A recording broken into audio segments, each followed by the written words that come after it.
This is impossible! A 6-year-old cannot absolutely create dishes sophisticated! The judge's table exploded in chaos. This is impossible. Judge Patricia Marsh slammed her hand on the mahogany table, her face turning red. A 6-year-old cannot, absolutely cannot, create a dish this sophisticated. The camera crews rushed forward, their equipment flashing as they captured every moment. In the center of the stage, under the blinding lights of the National Culinary Championship, stood tiny Penny Brooks. Her chef's hat kept sliding down over her eyes. Her apron dragged on the floor. She barely reached the cooking station counter, even standing on her special wooden step stool. But the plate in front of the judges told a different story. Judge Marcus Chen lifted another forkful to his mouth, his hand actually shaking. The balance of flavors, the technique. This is master-level work. His eyes were wet with tears. In 30 years of judging, I've never tasted anything like this. The third judge, Chef Raymond Torres, just stared at his empty plate. He had eaten everything. He couldn't speak. The audience of 2,000 people sat in complete silence. Every single phone was recording. This moment would change everything. There has to be an explanation, Patricia insisted, standing up now. We need to investigate. This child is either cheating or… She paused, looking at Penny's innocent face. Or something else is going on here. Penny just smiled, a quiet, knowing smile that seemed too old for her round, freckled face. My grandpa taught me everything, she said softly into her microphone. Before he died. The audience gasped, but what they didn't know, what nobody in that massive auditorium knew, was that Penny's grandfather hadn't just been any chef. He had been murdered. And the person who killed him was sitting in the audience right now, watching, waiting, and getting very, very nervous. But to understand how we got here, we need to go back to where it all began. 3 months earlier, the morning smelled like burnt toast and rain. Penny sat at the wobbly kitchen table in their tiny apartment, drawing pictures of food in her notebook. Her mother, Sarah Brooks, rushed around the kitchen getting ready for her double shift at the diner. She had dark circles under her eyes. They'd been there for months, ever since Grandpa Henry had died. Eat your cereal, baby, Sarah called out, grabbing her keys. Mrs. Chen from downstairs will check on you after school, okay? Okay, Mama. Penny pushed the soggy cereal around with her spoon. She hated cereal. It tasted like cardboard that someone had poured milk on. If Grandpa were here, he'd make her scrambled eggs with cheese and those little green herbs he called chives. He'd tell her stories about working in fancy restaurants downtown, about the celebrities he'd cooked for, about the secret ingredient that made food taste like magic. But Grandpa Henry was gone. The official report said heart attack. Sudden.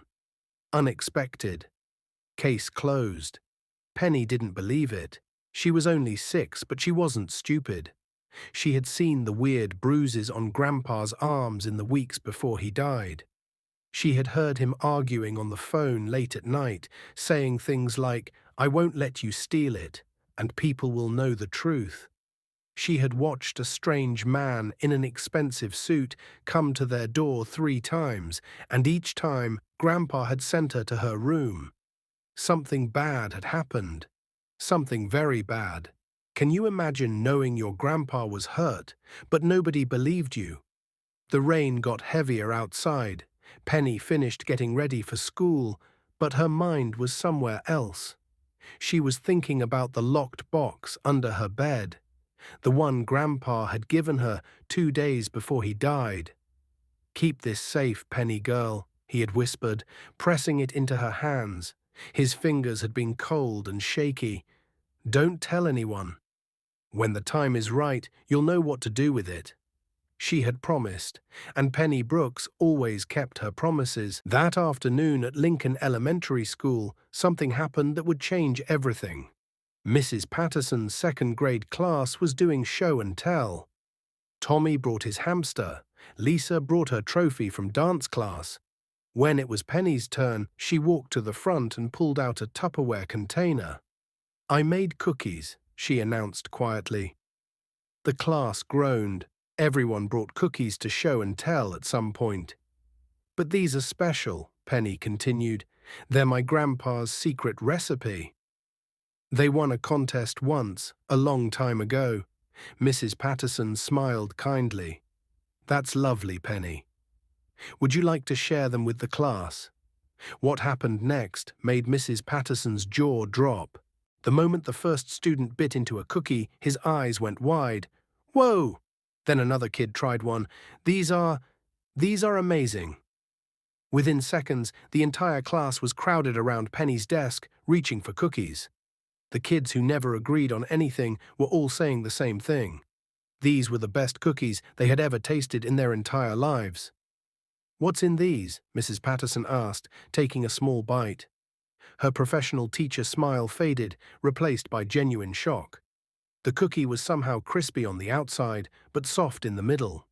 It tasted like butter and sugar, yes, but also something else, something warm and magical that made you think of Christmas morning and summer vacation and your birthday all at once. "It's a secret," Penny said, but she was smiling now, really smiling, for the first time since Grandpa died. Mrs. Patterson took another bite, then another. "Penny, honey," she said slowly, "who taught you to bake like this?" "My grandpa. He used to be a famous chef, before." Penny's smile faded, "before he got sick." Mrs. Patterson got very quiet. Then she did something surprising. She pulled out her phone and started typing. Little did they know, this decision would change everything. That evening, there was a knock on the apartment door. Sarah had just gotten home from work, still wearing her diner uniform with the coffee stains on the sleeve. She opened the door to find a tall woman in a business suit standing in the hallway. The woman looked expensive, the kind of expensive that didn't belong in their neighborhood. "Mrs. Brooks, my name is Janet Winters. I'm a producer for the cooking competition show Junior Chef Masters." The woman smiled, but it was the practiced smile of someone who smiled for a living. "Your daughter's teacher contacted us with a very interesting story." Sarah's grip tightened on the doorknob. "I don't understand." "May I come in?" 5 minutes later, Sarah and Penny sat on their worn couch while Janet Winters explained everything. Mrs. Patterson had sent her a message about Penny's cookies. Janet had driven across town immediately. "We're holding regional auditions next week," Janet said, pulling papers from her briefcase. "We're looking for young cooking talent. Your daughter—" "Well, Mrs. Patterson sent me photos of those cookies. They look professional." "Penny's 6 years old," Sarah said flatly. "She's not going on TV. The competition has a children's division for ages 6 to 12. The grand prize is $50,000 and a culinary school scholarship." Janet paused. "Plus, the winner's family receives a fully equipped kitchen renovation." Sarah's face changed. $50,000. That was enough to pay rent for a whole year. Maybe more. That was enough to stop working double shifts. That was enough to give Penny a real childhood, not one spent alone while Mom worked 3 jobs. But cooking competitions were dangerous. People got hurt chasing dreams like that. "I don't know," Sarah whispered. Penny had been quiet this whole time, but now she spoke up. "Mama, Grandpa would want me to do it." Both adults turned to look at her. "He told me stories about competitions," Penny continued, her voice steady. "He said cooking was about more than just food. It was about telling people stories, about keeping memories alive." Her small hands gripped her knees. "I want to tell Grandpa's story. I want people to know he was special." Sarah felt tears coming. She blinked them away hard. "One condition," she finally said to Janet. "I come to every audition, every competition, everything. I don't leave her side." "Of course." Janet smiled, a real smile this time. "We'll take good care of her." After Janet left, Sarah held Penny tight. "Are you sure about this, baby?"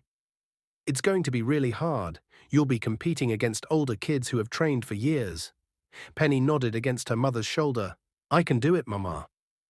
Grandpa taught me everything. What Sarah didn't know, what nobody knew yet, was that Penny had a secret weapon. That night, after Sarah fell asleep, Penny crept out of bed and pulled out the locked box from under her mattress. Her hand shook as she entered the combination 5212, Grandpa's birthday.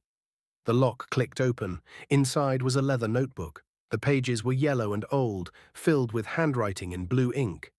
Grandpa Henry's handwriting. But these weren't just recipes, they were secrets. The regional audition took place in a huge commercial kitchen downtown. 20 kids showed up, ages 6 to 12. Most of them had their parents with them. Parents with expensive cameras and fancy cooking equipment and matching aprons with their kids' names embroidered on them.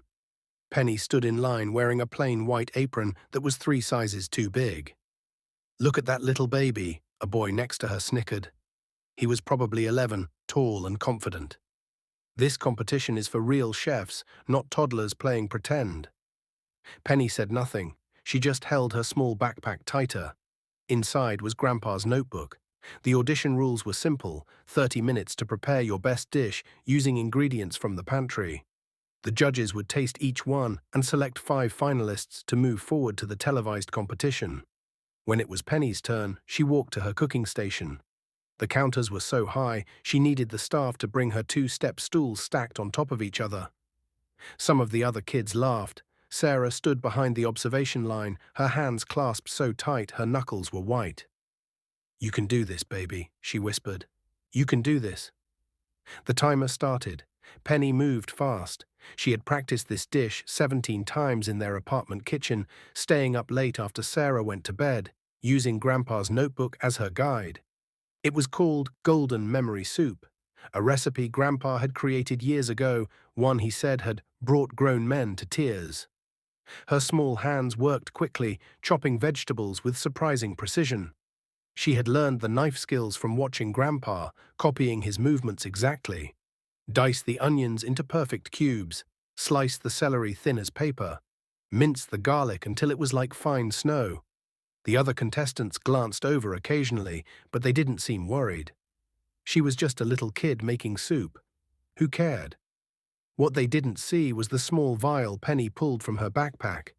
It contained a golden powder, the secret ingredient Grandpa had written about in his notebook. He had created it himself, a mixture of rare spices that took 3 weeks to prepare properly. The notebook had exact instructions for making it, along with a warning written in capital letters. "This is my life's work. Never let it fall into the wrong hands." Penny added just a pinch to her soup. Not too much. Grandpa's notes were clear. 1 grain too many ruins everything. The magic is in the balance. The soup began to simmer. The smell filled the entire kitchen. One by one, the other contestants stopped what they were doing and turned toward Penny's station. That smell, it was like nothing they had ever experienced. It smelled like home. It smelled like comfort. It smelled like every good memory you'd ever had, all mixed together. "Time," the head judge called. Everyone presented their dishes. The judges, 3 professional chefs from famous restaurants, worked their way down the line. They nodded politely at most dishes. They took small bites. They made notes on their clipboards. Then they reached Penny's soup. Judge Patricia Marsh, the toughest critic in the state, leaned down to look at Penny. "A bit young for this competition, aren't you?" "Yes, ma'am." Penny's voice was barely a whisper. Patricia picked up her spoon and dipped it into the golden soup. She lifted it to her lips. She tasted it. Her expression changed completely. She took another spoonful, then another. The other 2 judges noticed and moved closer, curious. They each took a taste. The room went silent. "Where?" Patricia's voice was hoarse. "Where did you learn to make this?" "My grandpa taught me," Penny said. "His name was Henry Brooks. He used to work at—" "The Riverside Hotel," Patricia interrupted, her eyes wide. "The 5-star restaurant on Madison Avenue, back in the 90s. I know who Henry Brooks was." She turned to the other judges. "Do you realize what we're tasting right now?" The other judges looked confused. Patricia set down her spoon with shaking hands. This is the legendary golden recipe. Henry Brooks made this soup for the World Culinary Competition in 1994. He was about to win. Everyone said he had created something revolutionary. But the night before the final round, someone sabotaged his kitchen. His ingredients were destroyed. He never got to compete. She looked at Penny with something like awe. This recipe was thought to be lost forever. How do you have it? Penny felt her heart pounding. Grandpa wrote everything down in a book. He gave it to me before he died. This book, Patricia said carefully. Do you still have it? Yes, Mom. Can you imagine how it felt in that moment? 20 kids holding their breath, 3 famous judges staring at a 6-year-old girl, a mother gripping the observation rail so hard it might break. Patricia stood up straight. You're advancing to the televised competition. All 3 of us agree. The room exploded in shocked whispers. But then something else happened. Something Penny didn't expect. In the observation area, a man in an expensive suit stood up abruptly.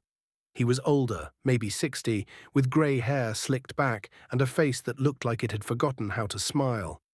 When Penny's eyes accidentally met his, she felt cold all over. She knew that face. It was the man who had visited Grandpa 3 times before he died. The man who had made Grandpa so angry and scared. The man who, Penny was suddenly certain, had killed her grandfather. He was staring at her with an expression that made her want to run. But it wasn't anger in his eyes. It was hunger. That night, Sarah and Penny celebrated with cheap pizza in their apartment. But Penny couldn't enjoy it. She kept seeing that man's face, those cold eyes. Mama, she said quietly, do you remember Grandpa having any enemies? Anyone who didn't like him? Sarah stopped mid-bite. Why are you asking that, baby? Just wondering.